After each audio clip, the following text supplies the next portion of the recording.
तमिलनाडु के छोटे से तटीय शहर रामेश्वरम में सुबह की पहली किरणों से पहले एक लड़का साइकिल पर सवार होकर अखबार बांटता था। उसकी सांसें तेज, दिल में एक अजीब सी बेचैनी। क्या यह जीवन हमेशा ऐसे ही रहेगा?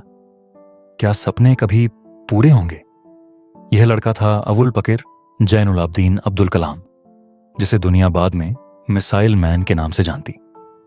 15 अक्टूबर 1931 को जन्मे कलाम का परिवार गरीबी से जूझ रहा था। पिता नाव चलाते थे, मां घर संभालती थीं। घर की हालत इतनी खराब कि स्कूल की फीस भरने के लिए भी कलाम को अखबार बेचने पड़ते। हर सुबह उठकर रेलवे स्टेशन तक दौड़ते, अखबार बांटते, फिर स्कूल, फिर ट्यूशन पढ़ाते। लेकिन उनके मन में विज्ञान की चिंगारी सुलग रही थी। क्या यह चिंगारी कभी आग बन पाएगी?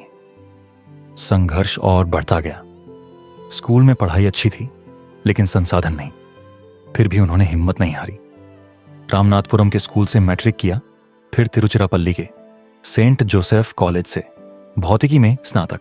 लेकिन सपना बड़ा था, उड़ान भरना, आसमान छूना। मद्रास इंस्टीट्यूट ऑफ टेक्नोलॉजी में एरोनॉटिकल इंजीनियरिंग की पढ़ाई। 1960 में डिग्री मिली, लेकिन नौकरी। डीआरडीओ में प्रवेश हुआ। वहां हवाई जहाज के डिजाइन पर काम, लेकिन चुनौतियां कम नहीं थीं। फिर 1969 में इसरो में शामिल हुए। SLV 3 प्रोजेक्ट का डायरेक्टर बने। भारत का पहला स्वदेशी सैटेलाइट लॉन्च व्हीकल। 1980 में रोहिणी सैटेलाइट को सफलतापूर्वक कक्षा में स्थापित किया। लेकिन क्या यह काफी था? नहीं। देश को मिसाइलों की जरूरत थी, स्वदेशी, शक्तिशाली। फिर आया वह निर्णायक मोड़।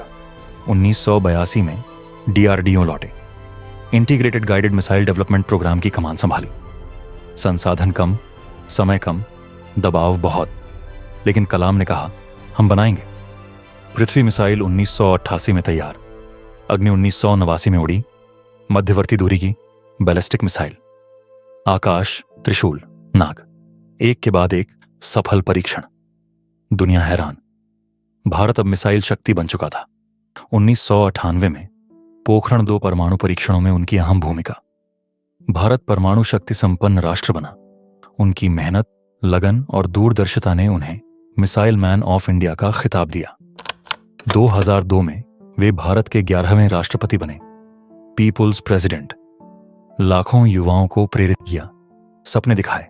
और आज भी जब कोई अखबार बेचने वाला लड़का आसमान की तरफ देखता है तो याद आता है, कलाम ने साबित कर दिया कि सबसे साधारण शुरुआत से भी अगर इरादा पक्का हो तो कोई भी ऊंचाई छू सकता है।